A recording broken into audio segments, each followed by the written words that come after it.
Welcome back to the Justin Prince Show. Today, you're going to meet a special friend of mine. In fact, for those of you that have read the book, Be the One, you'll notice it's by Justin Prince and by a dear friend of mine named Clay Manley. So Clay is someone that I partner with. You know, I partner with as a friend, I partner with as a professional, I partner with as kind of a confidant to go on this journey and say, hey man, listen, I've got a story on my heart. Will you help me put this on paper? And I'm excited for you guys to hear kind of the behind the scenes, because I think there's a lot of lessons and takeaways that you can use right now. Some of you have goals and dreams right now that are on your heart, and you're not doing them. You're not chasing them. You're not going after them. And the reason why is you don't have the right team built right now. You don't have the right team, the people around you that can help you to make these dreams become real.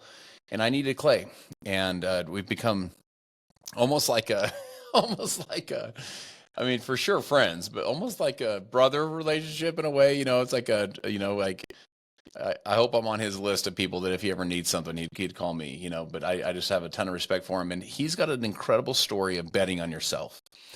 And so many of you right now need to hear this. You need to bet on you. You need to have a little bit more courage and a little bit more faith in yourself, like in a faith that you can pull it off. And so I'm excited for you guys to hear this discussion, because I think this will be very timely for many of you. So Clay, man, I'm so fired up you're here. So fired up to do this with you. Man, excited to dive in. Appreciate you making the effort.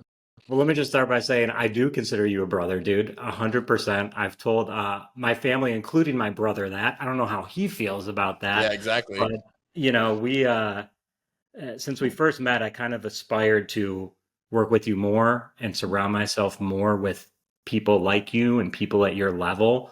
Um, and it just makes me really excited and makes me feel kind of special, confident, honored that you would have me on here and that we have the relationship we do now. So thank you for that. Super special, dude. Super special. And watching you as a father, watching you with Kelly as a husband, watching you, even since we've known each other, watching your career, continue to kind of level up and go to the next level, and your confidence and your competence, your competencies continue to rise. So just fired up to have this. Let's just dive right into this idea of betting on yourself. Let's just kind of start there as our jump off point. So I know you were an athlete growing up, and really kind of a high level athlete. Like, in other words, you were a high performer. I don't know if you could beat me today, but we'll we'll have to prove that in my court one of these days. But you're a high level athlete, so you build a lot of excellence, like a lot of success habits there. Walk us through childhood and then get us into your working career, because I think there's these pivotal times where you're thought to yourself, I need to work for myself, and B, I need to bet on myself. And so kind of catch us up to some of those points. Yeah, so grew up in Illinois, Midwest, where sports are kind of life. I got really into basketball specifically. Now, high level, up for debate. I was captain of my high school team, and we were good. But then I played Division 3 shortly and realized I was a If you're bit playing after too, high school, it's pretty high level, bro. yeah, a bit small and a bit slow to really succeed at the college level. But basketball is very important to me. In college, I got really into fitness. So, kind of that next evolution for a lot of us who can't compete in athletics at a high level anymore, but want to do something for our bodies. And fitness led me to my first career, if you will, which was as a fitness manager. So, I got Hmm. certified as a personal trainer, quickly got into fitness management. Believe it or not, I never actually trained a stranger. I became a trainer, and like a week later, I got hired as a manager. So it's kind of a funny story, but I was a fitness manager for two different facilities for the first, I want to say 4 to 5 years of my full time career. So fresh out of college. And I realized pretty quickly, one, I didn't want to be in Illinois. So I never liked the weather, even as a kid. I was always disappointed. You've got snow, you've got rain, you've got all these things that can kind of ruin your day, if you will. And as a fitness manager, snow, rain, elements meant if the senior aerobics instructor can't get to the facility at 5 a.m., the manager is teaching senior aerobics. Now, no person participating in senior aerobics wants me at 22 years old instructing them. I don't necessarily want to be there either. And you have a lot of long hours managing fitness centers. Most fitness centers don't close, or if they do, they open early, close late, and the money isn't great. just to be completely transparent. So I knew I wanted to do something different. And I still had this passion for sport and fitness. So I started a fitness blog. A friend of mine helped Hmm. me start a blog. This was before blogs were something we'll say kind of everyone has. And long story short, when I wasn't at the facility that I was managing, I was at the local community college writing blogs for my fitness website. And shortly after, my fitness website got acquired. So I started this thing. It gets acquired. That gets me a one-way ticket to California to join the startup that bought my blog. Now, to be clear, I didn't get rich or anything like that, but I got a one-way ticket to California. And if you ask anyone from the Midwest, that's like, you made it. Like people were like, dude, you made it. And I was kind of like, yeah, I made it. I'm early 20s. I'm going to Newport Beach, Orange County, where one of our Be the One events was. Yeah. And my early 20s, I ended up working for a startup. One of the best decisions I ever made. One way ticket to California, join this startup, figure out this digital marketing, blogging, writing game. I was one of the only people at this company that had managed people. So I was also managing writers, which was awesome. I loved it. I loved working at this startup. Over time, we got acquired, and I met my wife around that same time. So I said, I'm moving in with you because I don't want to go back to Illinois. And I moved in with Kelly, Justin, who you know. So wait, so And was Kelly from California then? Kelly's from California. No kidding. Kelly's from Okay, got it. California. Yeah, Kelly's from California. So moved in with Kel, and I kind of started bouncing around. So I knew I wanted to stay in this marketing space because I enjoyed it and it was what I knew. And I became a digital marketer for a global hotel company. I became director of digital marketing for a famous fitness influencer, Todd Durkin, and his gym, Fitness Quest 10. I picked up clients on the side here and there, but I never felt just totally happy. I don't know if it was finances. I don't know if it was work ethic. I don't know if it was surroundings. I always felt maybe just a tad out of place. Hmm. And I couldn't quite pinpoint, I guess, why. Well, I end up as the lead copywriter, if you will, for Petco, the pet retailer nationwide. And I was there for about 2 years. I was the guy who opened the facility, the headquarters, basically for everyone. I was there when the janitor got there. Hmm. 5 a.m., I'm pulling up to the dark parking lot, opening the doors. I'm also one of the last to leave. As the janitor's leaving, I'm the one last car in the parking lot. First there, last to leave. Corporate culture, again, didn't feel great to me. I got promoted. I think there was a legitimate path to a chief level type role there over time. And the pay was great. I finally crossed kind of that six-figure mark that I'd always dreamed of. But I wasn't happy.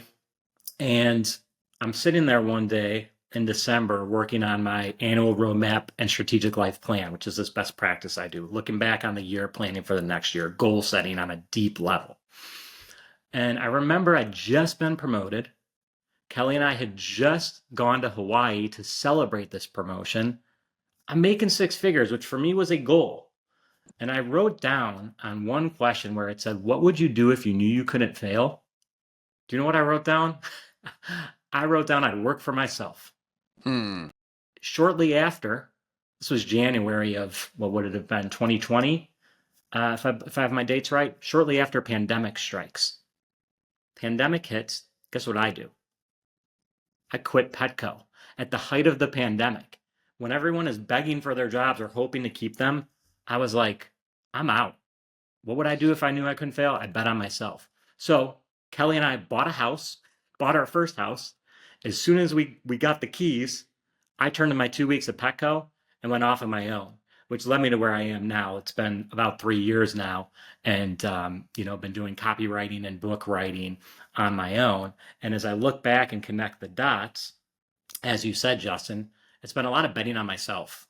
I have quit a lot of jobs that, I was successful at and good at and paid well. And there was reasons I should stay, but the reason to always go, looking back now, was I wanted to do my own thing. And I'm so proud and happy that here for 3 years now, that's what I've been doing.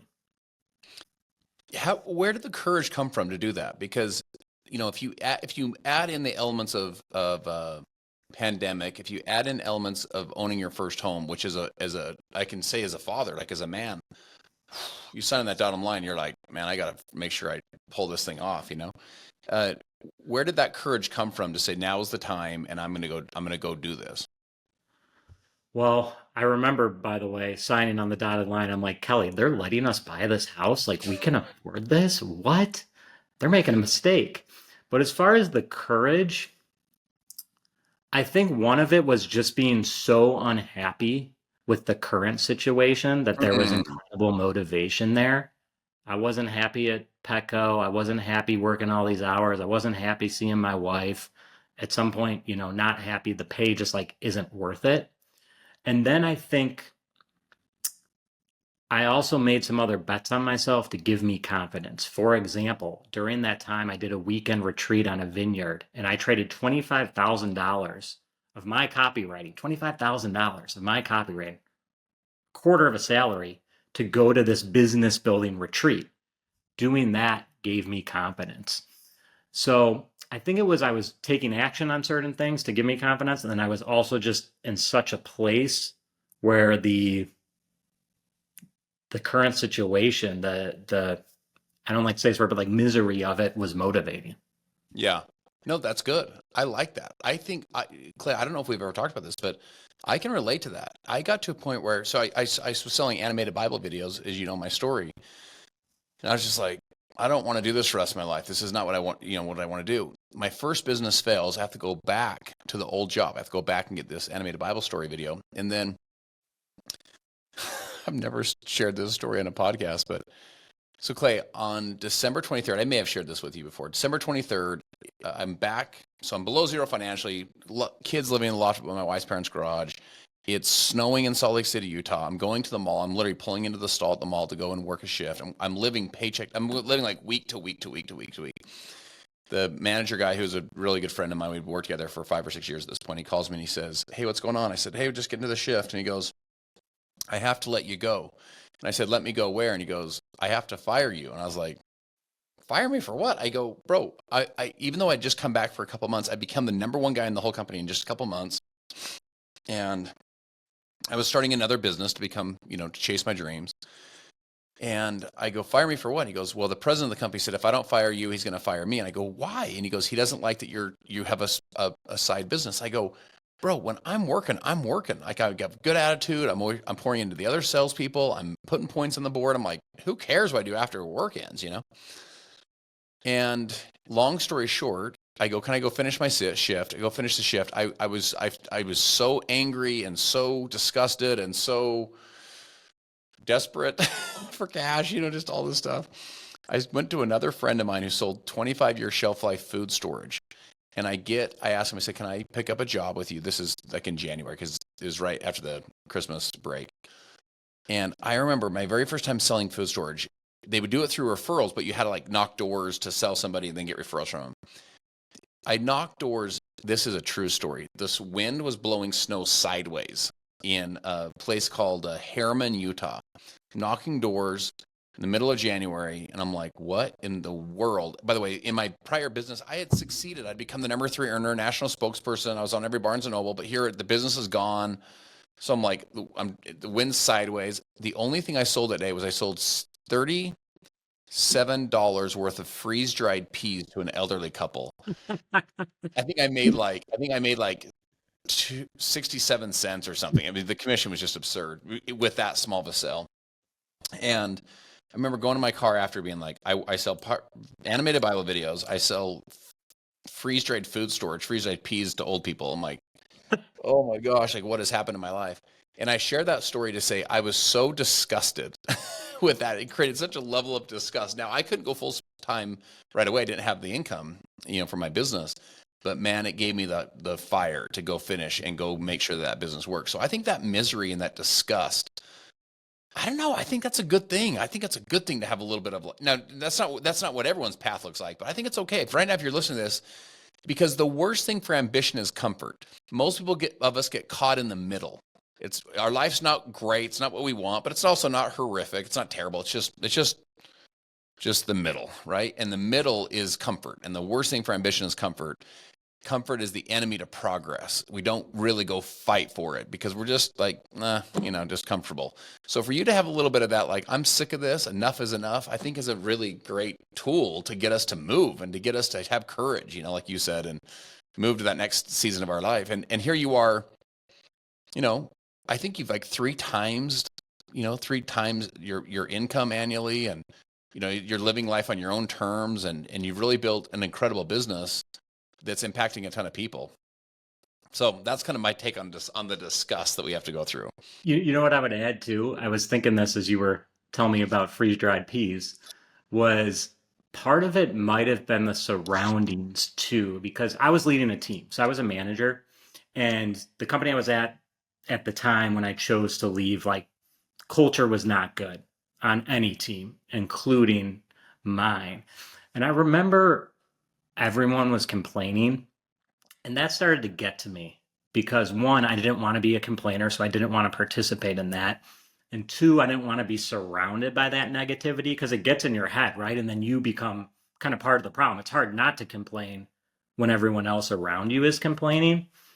And so I remember just thinking, it's a little frustrating hearing all of these people be upset here, yet they stay. All of these people complain, yet they stay, or they make excuses. They don't have time to find another job. They don't have time to update their portfolio or their resume. And I remember thinking, I can't be like that. And I'm not going to be like that. So that influenced me too. The surroundings.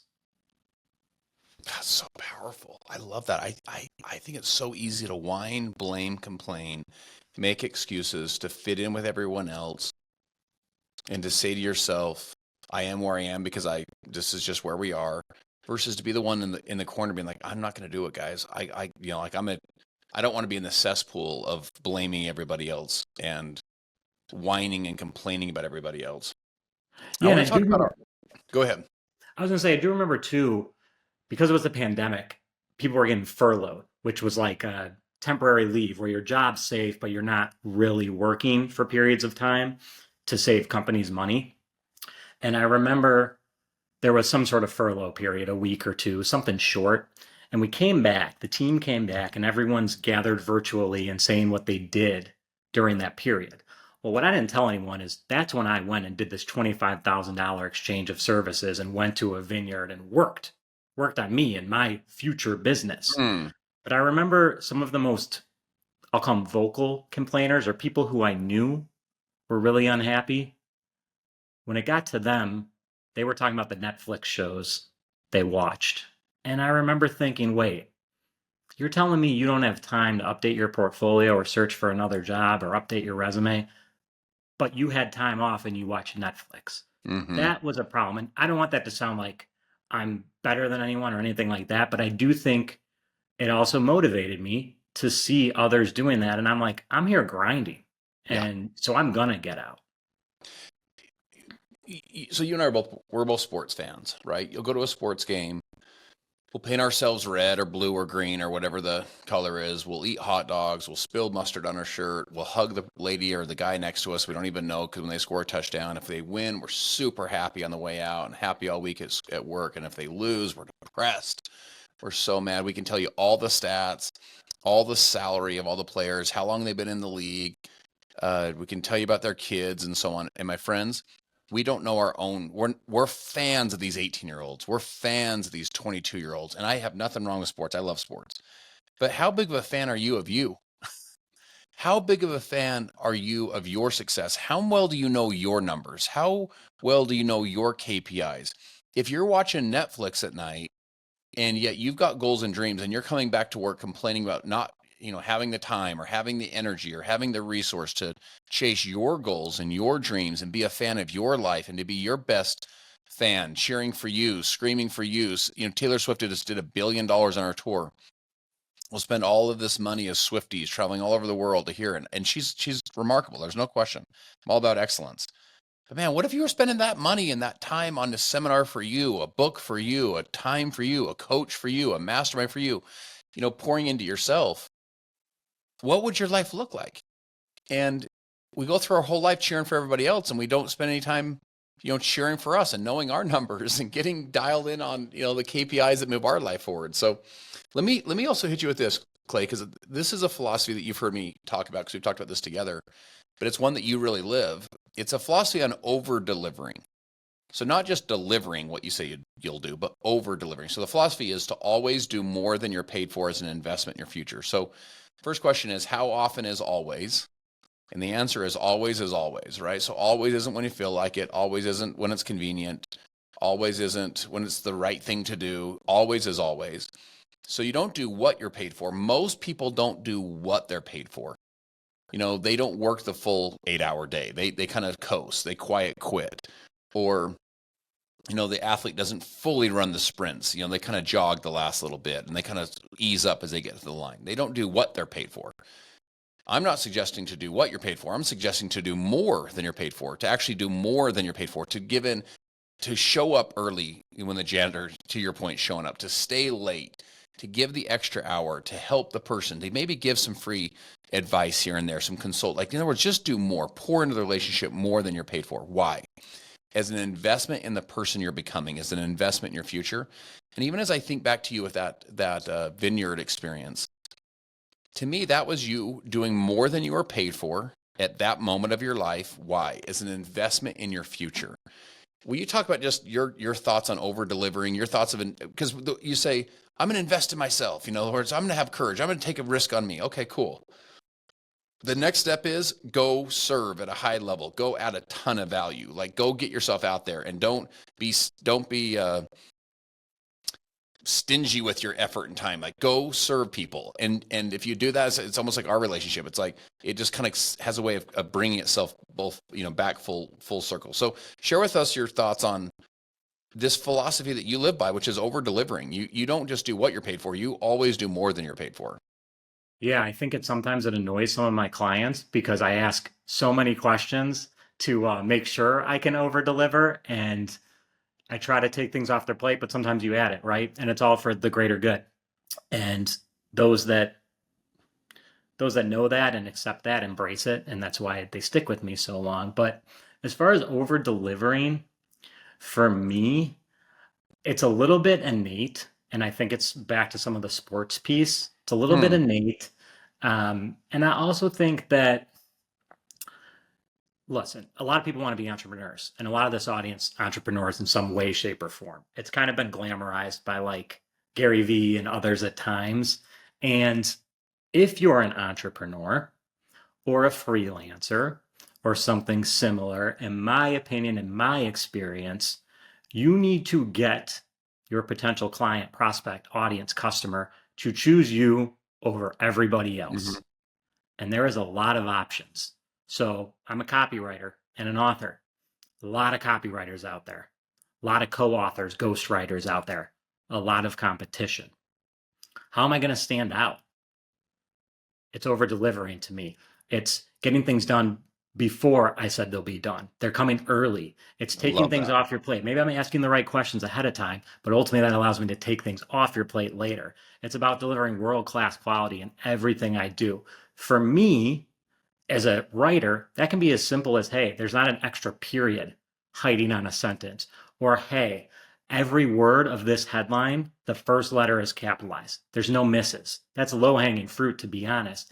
And then it's also, how does it convert? Am I following up on the data? Am I checking in on the data? Am I asking how it's doing? Am I, if something's not performing, offering to write more for free to get it to perform? Yeah. All things I've done over time, all things that I do think are innate, but at the end of the day, and I just hired my first employee, and I was talking to him about this, world-class quality. World-class quality. If you're an entrepreneur or a freelancer, you got to be world-class. You got to stand out.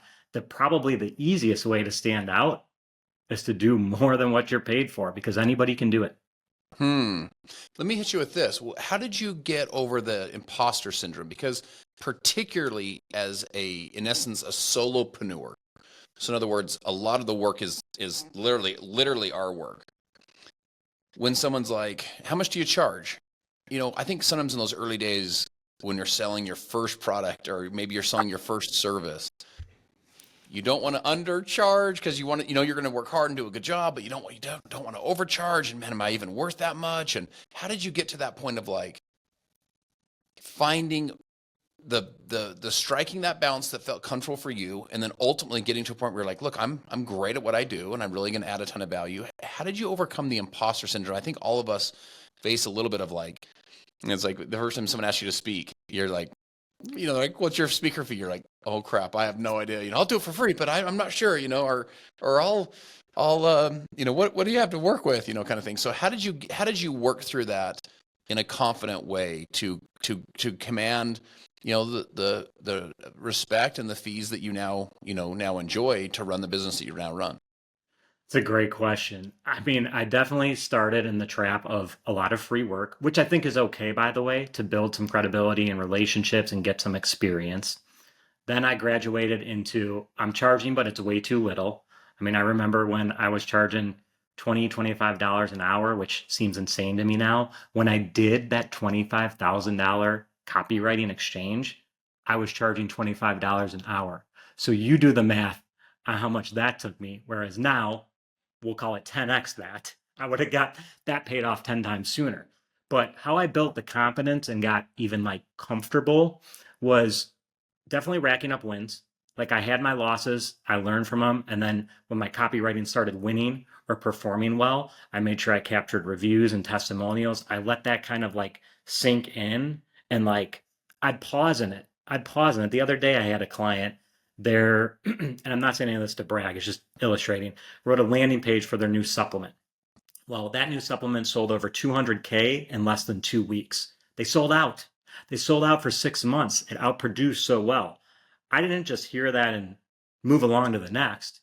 I sat in that for a minute or two and thought about that and let that build me up. I think reflecting, writing down my wins, remembering those wins was important. I remember I entered a copywriting contest by AWAI. AWAI is like the governing body of copywriters. They're the big ones. It would be like the Bulls in the 90s. And AWI ran an open copywriting contest. Well, I entered 3 times, and guess what? I didn't win. I went 0 for 3. Kept going. I won the fourth. And I kept the check they sent me, the $200 check for winning that copywriting competition to motivate me and give me confidence. So I think between experience, practice, and then sitting in the wins when you have them, learning from the losses, I know that may sound canned or obvious, but I think it's true. That elevated my confidence. And then also, I invested heavily in mentorship. I hit a point where I was honestly thinking I was better than I am. I thought I'd reach that top level. I remember texting you, Justin, telling you I think that I was pulling the trigger on this. And I decided to invest what is basically a new car's worth into mentorship, which at the time was very scary, very intense. And as soon as I got that mentorship, which was entirely feedback on my craft or my skill, feedback on my copy, I realized, oh my gosh, there are levels to this. I'm about 20 levels lower than I thought I was. And I've stuck with that now 2 years later, and I've leaped levels. So it was almost like I needed to do it on my own with the experience, the skill, the practice, the wins, the losses to a certain point. And then when I thought I was really good, I invested in someone even better. And that has made leaps in my career and leaps in my confidence. I take on projects I never would have been able to consider, like even consider just 2-3 years ago. Now I take them on with confidence. So I think that answers your question. It's a Yes. variety of things. Yeah, this idea of like of betting on yourself, people who believe in themselves invest in themselves. And as I look back at my career, I've spent a small fortune on me. You know what I'm saying? Like going to events and buying the books and listening to the audios and hiring the coaches and joining the masterminds. And in fact, check this out. How did I meet you? I joined a $30,000 mastermind with Brennan Burchard, and this was a gulp check, right? $30,000 mastermind. That's when I met Vito and Anna. Vito and Anna introduced me. I went to another mastermind up in Park City, met a buddy of mine named Cody Hoffine, Cody and his wife Wendy, who are still very close friends of mine to this day. And Cody and Vito started working together. And I said, Cody, hey, how do you like Vito? He goes, oh, they're doing great. He goes, the copywriter, dude, his name's Clay. He goes, this guy is so good at what he does. He goes, he is so good. He goes, he's like found my voice. He goes, it's the craziest thing. He's like, the copywriting sounds like me. It sounds like I'm saying it, but he's the one writing it. So that recommendation from two masterminds connected me to, in this case, to you and Vito. And then, here you and I are. And all of that started with me believing in myself enough to invest in myself, my friends. People who believe in themselves invest in themselves. Are you willing to spend $1 on you? Jim Rohn says, he says, miss a meal, miss lunch, but never miss a book. So in other words, if you have to, maybe you say, I have to scrape a little bit. I'm gonna skip out on the lunch. Go miss a couple lunches, but use that, aggregate those dollars to buy the book, and invest it in your mind. My mentor one time was at an event, and everyone had bought all the swag, the hats and the jackets and the shirts and whatever. And my mentor said, how many of you have bought whatever? These are back in the days of CDs. He goes, raise your hand if you bought, the hats. Everyone's like, woo. My mentor was known for his straight talk. He says, how many of you guys have bought this CD that was going to help you recruit or prospect, And no one says anything. And he says, I find it interesting. People say they want success, but they'll invest more of what goes on their head than what goes in their head. And the point is, you don't get to wear the Gucci and the Louis. When I say you don't get to wear it, you get to wear it, but it doesn't go inside your mind, right? It doesn't help you take to the next level. So that's one thing I really admire about you, Clay, is this investment you're willing to put into yourself and into your future.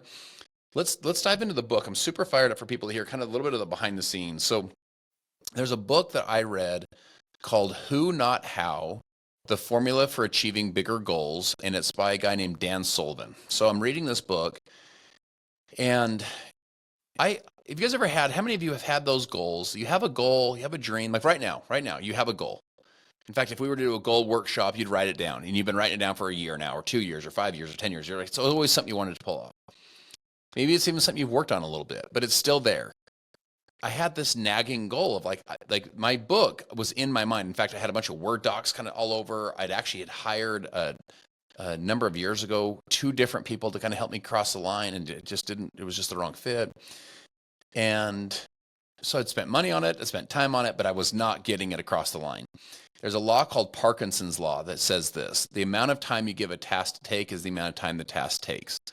So if you say to someone, I want to write a book, they say, cool, when? You say, in my lifetime. Cool. I want to write a book when? In the next 10 years. I want to write a book when? In the next year. I want to write a book when? In the next 6 months, 3 months, one. Like, in other words, you can go make some stuff happen. But part of what you are also missing is Dan Sullivan says, is what they call the who. So the book basically says, how do I achieve my dreams is the wrong question. The right question is, who do I need on my team to help me achieve my dreams?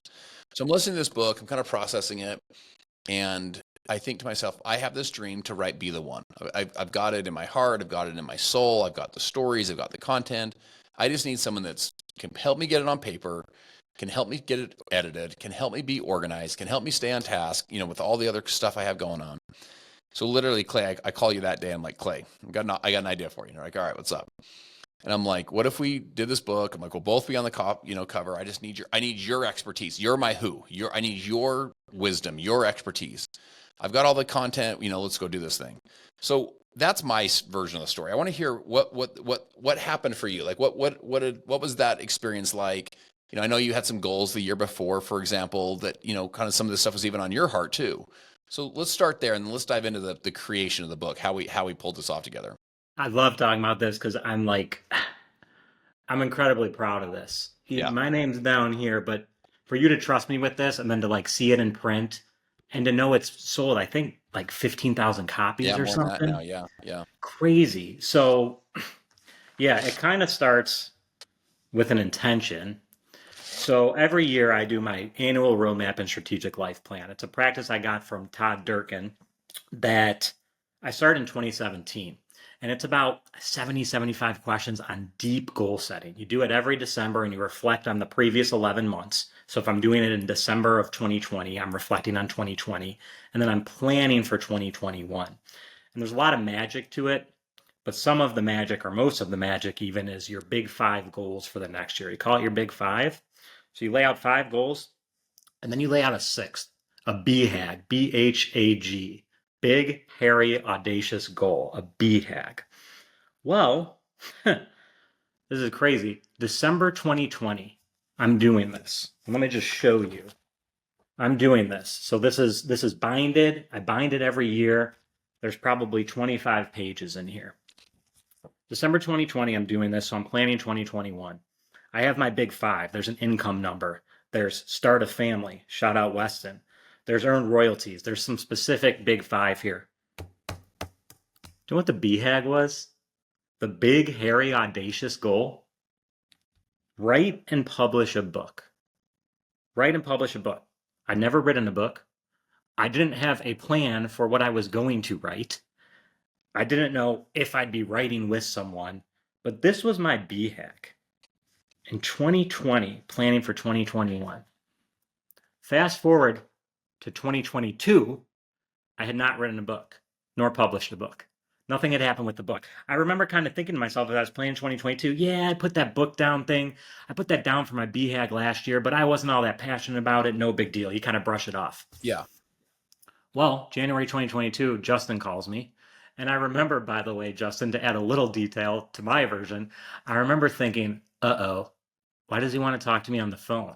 Most of our communication had either been through a mutual contact or even via text here and there or email. So I was like, did something I write totally flop? Or did I say something wrong? Did I do something that's like not compliant and he's getting sued? Like I kind of went to worst case scenario.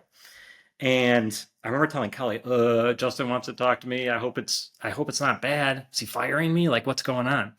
Well, I hop on the phone with you and you say, Clay, I've been reading this book, Who Not How, and I think you're my who. I'm like, huh? What does that mean? And you start pumping me up on my work, which I'm a words of affirmation guy. So I was like, heck yeah. And then you're like, I've been trying to write a book and I'm wondering if you'll write it with me. My initial thought was, it's not on my goals for this year. This is January. I just did my goals, a new big five and a new BHAG, and it's not on there. And then you start telling me your vision and you start saying how I can be on the cover. And I'm like, wait, this is so much better than that original BHAG of just write and publish a book. This is write an impactful book with a friend, have my name on the cover, have kind of creative control and do something that's bigger than me. So then I was like, heck yeah, let's do it. And from there, we can get into it. A little bit of the blind leading the blind, but I think we did something we're both really proud of.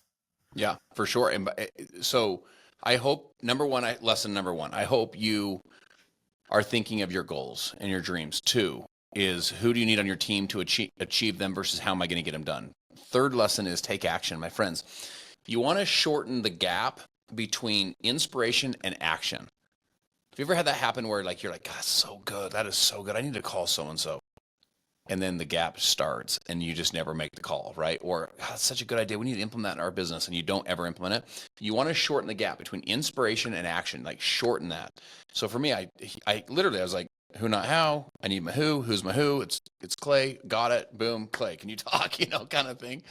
So we took action. And then Clay, I think we took imperfect action. Like we would meet basically once a week. I'd written a book before, but it was self-published. It was kind of on a smaller scale. I'd never like gone the full thing where you're like on the newsstands and you're like, you're really going for it.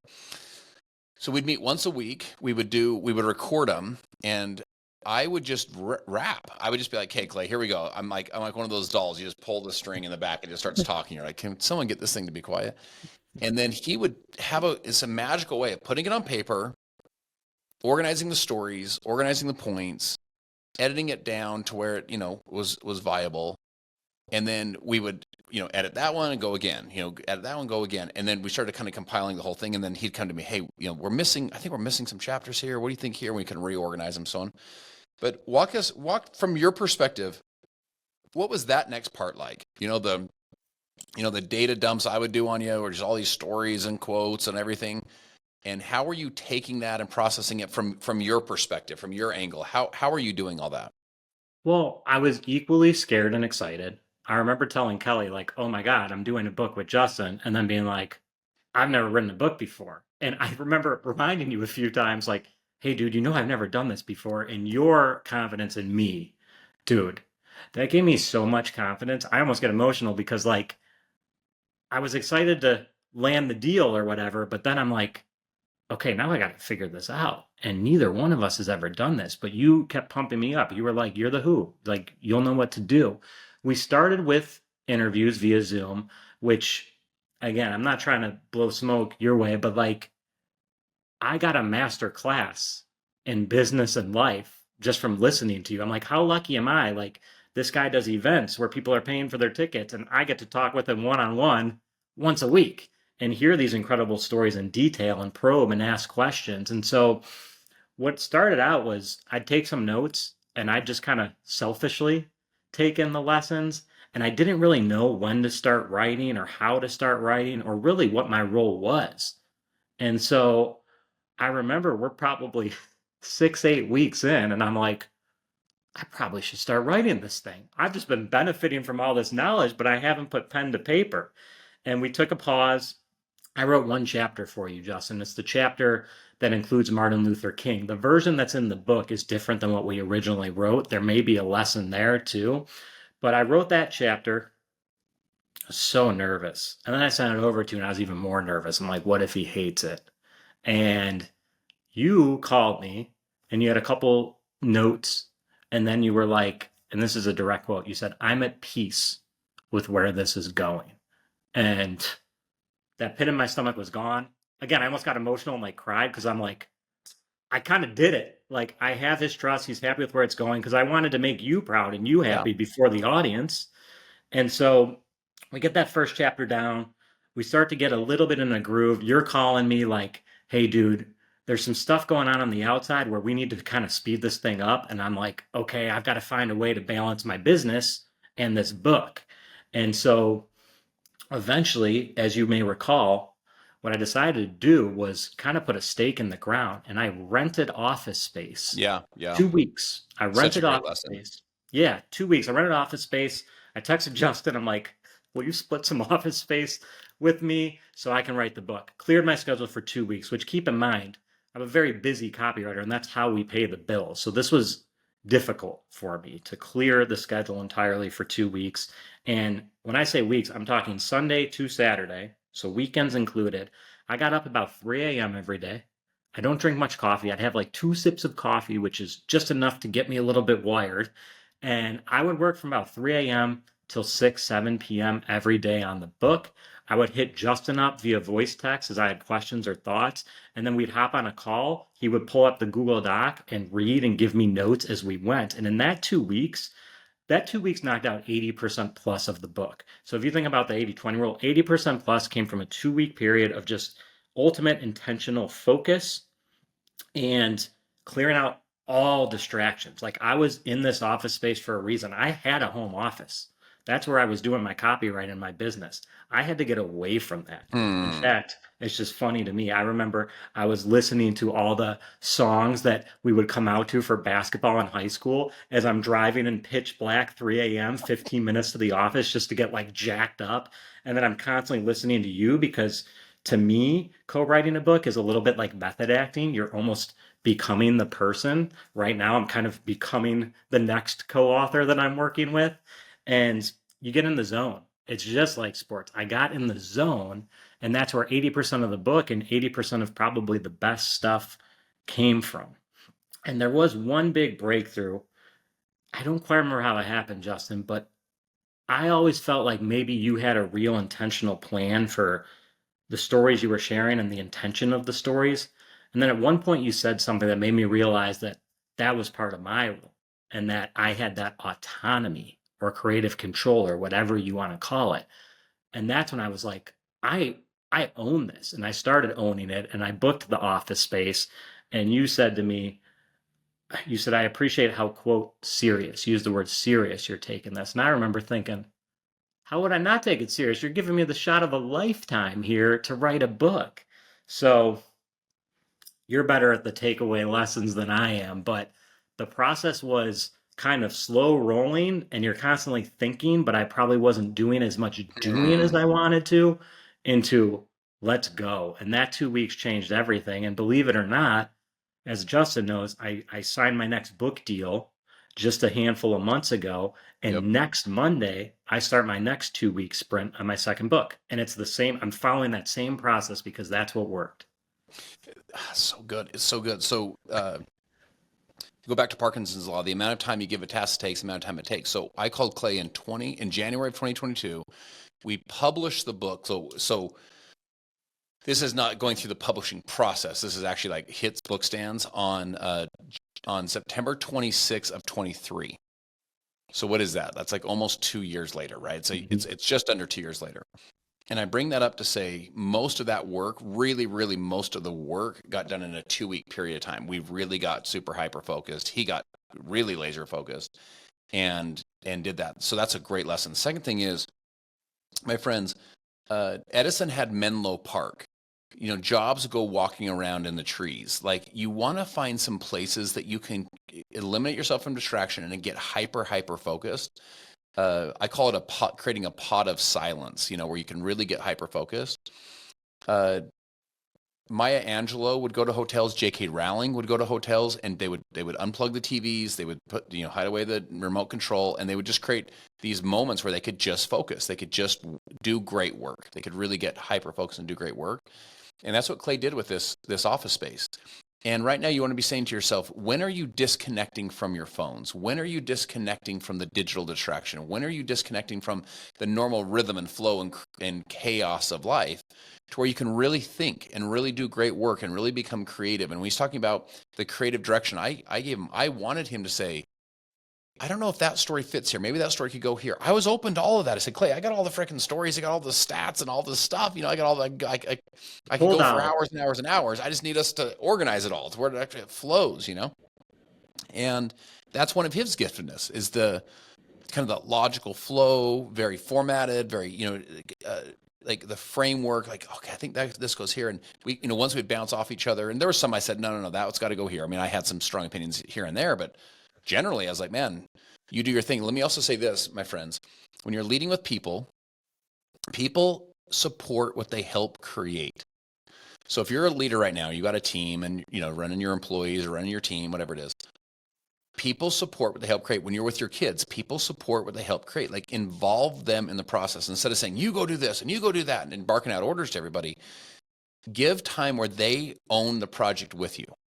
And it's a good leadership lesson for all of us, because when Clay and I both took full ownership of the project, it wasn't Clay working on my project. It was Clay working on our project. We were co-creating something together, and that pulls the best of his creativity out, just like it pulls the best of my creativity. I'm not working for Clay. We're working as a team. It's the power of we. We go make something happen together. And so as you're with your kids and with your marriages and with your businesses and with your teams, what can you do to get everyone on board? We're working together on the bigger collective genius ideas versus just your own ideas. So, Clay, let me ask you this. That's now led to one of your original mentors. You're like I said, you're about 2 weeks out from knocking his book out. What doors do you feel like this has opened up for you? For either from a confidence perspective, from a credibility perspective. I just spoke in Arizona, so check this out. You and I were tagged on Instagram. Or did you send me that video originally? How did we get that video, the original one? It was texted to me, and I sent it to you, and then it things happened. So Clay does copywriting for this home services business out of Arizona. I just went and spoke for this company literally, I don't even know, like a week and a half ago. And I'm there with Cameron and with Eben and so on. And they're like, oh, we love Clay. And I'm there with their chief marketing officer. She's like, oh, we love Clay. And so it's really cool. They think the world of him because he does such great work for them. What do you feel like from your perspective? What is always doing more than you're paid for as an investment in your future, doubling down on all that time, all of these success habits? What has it done for either your confidence, your credibility, your career? Like, as you look back now, what do you feel like are some of the fruits of that, both mindset and then those actions that you took? Well, if I were to quantify it financially, make more than I ever imagined. Still want to make more. I'm not, some multimillionaire or anything like that. I'm an everyday dude, but like you said, I doubled my Petco salary the year I left. I've since tripled plus that, which, if I look way far back, is pretty crazy. Hmm. I think what I want to do, Justin, is I want to read you a text I sent my friend. Is that Yeah, please okay? do. I Please. think this will I think this will illustrate it really well. Let me see. So one of my buddies texted me and he was just kind of confused on like what I do. Because he's like, I know you do like this copywriting thing, which he's like, does that mean you're a lawyer? I'm like, no, that means I like write words that sell things. And he's like, and then you did like a book. And he's like, is that about copywriting? I'm like, no, no, no, no. The book has nothing to do about copywriting. So I sent him this text that I want to pull up for you. And it made me look back and think about, I guess, all that I've accomplished. And all of it since betting on myself, Hmm. doubling down on over delivering and whatnot. And unfortunately, I can't pull up right now, but I'll give you the gist of it. I remember saying to him, well, I have a copywriting business and I have 5 retainer clients, and 4 of the 5 have been with me for 3 years since the day I left Petco, which is crazy retention and obviously good income if they're sticking around with you for that long. I said, I have one book already published through Simon and Schuster, Be the One. I said, I just signed a second book deal. That book's coming out in July. I said, I have a licensing deal that pays me for the next 4 years. I said, I have 2 royalties deals because of the second book. I said, I have a subscription membership program where I guide other copywriters, and so on and so forth. And I kind of sent it, and like I just sent it. It was like 5 a.m. You just send the text or whatever, trying to help him. And I acknowledged, like, I'm not trying to be braggadocious. You asked, like, maybe this illustrates it. And then I remember Kelly woke up, my wife, and I'm like, I just sent this a text. And it was, I need to like sit in it. I need to pause and look back at this because if you told me in just 3 years, Hmm. I'd have 2 book deals, 2 royalties deals, a licensing deal, a humming business, 5 retainer clients. I said, I think I'd be like, you're literally crazy. Like, go in a room with padded walls. This is insane. And it kind of becomes your norm, right? When you get to a certain point. And so I don't think like I'm overly special. And there's a lot of copywriters and a lot of people who can co author and do a really good job, many of whom I'm sure are better than me or different than me. But I do think I do the fundamentals well. I communicate, I'm proactive, I over deliver, I pride myself in my work, I care. I care more than anybody. I lose a lot of sleep caring. I need to maybe work on that one a little bit. But it's kind of the fundamentals that I think apply to everything. Yes, I have the skill, not just the talent. I have the skill. I've sharpened my sword, but that came from feedback. That came from Hmm. absorbing feedback and applying feedback. I'm consistent. I'm motivated. I get up early. I start working. I don't really take days off unless it's planned. And so I don't know, maybe I'm downplaying myself a little bit, but it's No, like those are all all this the. has I love it. happened, and so much of it is the fundamentals. I'm self-taught. I don't have a marketing degree. I didn't study this in college. I didn't study it after college either. I started a fitness blog. The blog did well. That led to other things, and I picked up pieces along the way, and I think I absorb feedback like a sponge, and the person who gives me feedback most right now would tell you I'm really good at applying it. So I'm just borrowing knowledge from other people and applying it, and like doing the right things.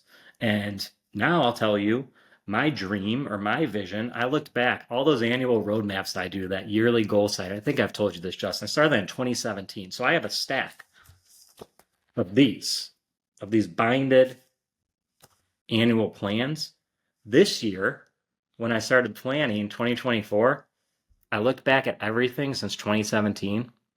And I kid you not, I remember thinking to myself, I was dreaming too small. The Hmm. goals weren't big enough. The goals weren't big enough. Like I was proud. I'm like, I've accomplished almost everything I wrote down, which in itself is crazy.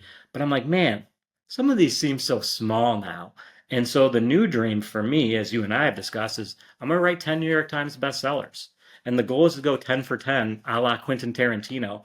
I don't want quantity. I'm a quality guy, and I want to go 10 for 10. I'm going to do that. And one of them is going to be turned into a movie. And I believe that, and that's what I'm marching towards. And again, that comes from the fundamentals, the relationships, the connections, the over delivering. And the first book opened my eyes to wanting to do a second and then landing a second.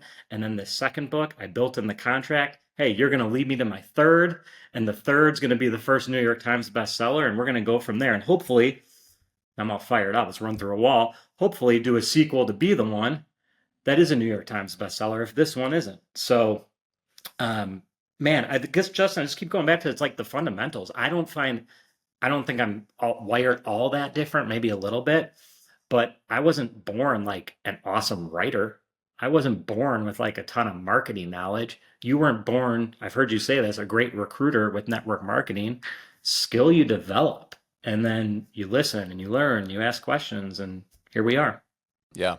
My friends, I hope that you're taking some inspiration from this and some lessons, which is you can go accomplish your dreams and your goals. And I want to encourage you to set God-sized goals. God-sized goals are the kind of goals that when you achieve them, you're like, that was not me. Like that was like, you got to give credit where credit's due, right? I mean, it's just bigger than what you could have envisioned yourself.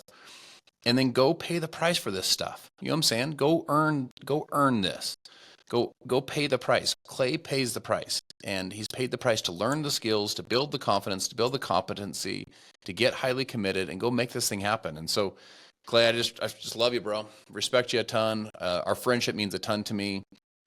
Not just my friendship with you, but my friendship and my relationship with your family, with Weston and with Kelly and the whole thing. And it's so cool, dude. I think we'll look back at Be the One, and hopefully many, many, many, many more to come. But we'll look back and we'll be like, in 10 years, 20 years, 40 years, and be like, holy cow, we were just kids, out there trying to change the world. So just love you, bro, and respect you, and admire these incredible, intangibles that you've been able to say, you know what, I'm going to be the hardest working guy in the room. You know what, I'm going to invest in myself. You know what, I'm going to believe in myself. And you know what, I'm going to go out there and I'm going to outwork everybody and overperform and over deliver. It's just such a testament to who you are and the value that you add. So just grateful to call you a friend, grateful to call you a partner and a co-author. And Hey, can I add something, dude? Many great days ahead. Yeah, please. So, if you were in my office right now, there's a big green wall in front of me, empty. We just moved from California to South Carolina a few months ago, as you know. And on my left, this way, there is a cardboard box. I don't know if you remember. I mean, you definitely do. You're older than I am, bro. So I'll take you on the basketball court whenever you're ready. But I don't know if you remember the movie posters. You'd go to the movie before you could call or look on, before the internet and cell phones were a thing. You would drive by the movie theater and there would be a ticket booth, and that's where you found out the show times for the day. And they had the big posters, 29 by 40 for each movie. I remember I always loved the posters. I always wanted to see like what was next, what's new, what's coming, whose name's on there. I also remember a friend's dad had their basement kind of lined with them, and I always thought that was so neat. I wanted to do the same thing. Well, this box right here is a 29 by 40 frame, and there's three of them. And I'm getting the Be the One book art blown up to 29 by 40 so I can put it on this big green wall and look at it every day. And next to it, I'll have the next book, True Strength, which comes out in July. And then next to that, empty frame for the next one, and that first New York Times bestseller. And to me, that's those like dangling carrots you're chasing after, but also motivation to stay focused on those goals. Because when I say I'm going to go 10 for 10, I am. And I'm really proud of what we accomplished together. And again, dude, I love you like a brother. I freaking voice text you every day. And I'm sure it's not, always your number one priority, but I appreciate our conversations and our time and the mutual respect and all that, man. Well, my friends, make sure you follow Clay, clay.manley on Instagram. Where can they find you? Where's the best places for them to connect with you? So definitely Instagram, clay.manley. I'm going to try to be more active. So encourage that. If you see me post something, like it. I'm working on building my confidence over there. And I also want to share some of the book writing process. and even some of the copywriting I'm doing, I think that can be helpful and inspirational for people. And then speakeasysalescopy.com, speakeasysalescopy.com. Picture like the hidden bar, the speakeasy, that was me. I used to write for Marvel, Petco, Slim Jim, all these huge companies, but you wouldn't know my name. And so that's what I built my copywriting business around. And that's kind of one wing, and the other's the books. The books is the big one where you get me, all of me for that. So Instagram, clay.manley, Manley, and speakeasysalescopy.com. Love it. Brother, thank you so much. Loved it. And my friends, make sure you share, you like, you subscribe to the podcast. We're having a ton of really great feedback and response. And just the currency of today is that if you get some value from this, that, subscribe, give us a review, and then share this episode as well. We love you guys. We'll see you on the next podcast.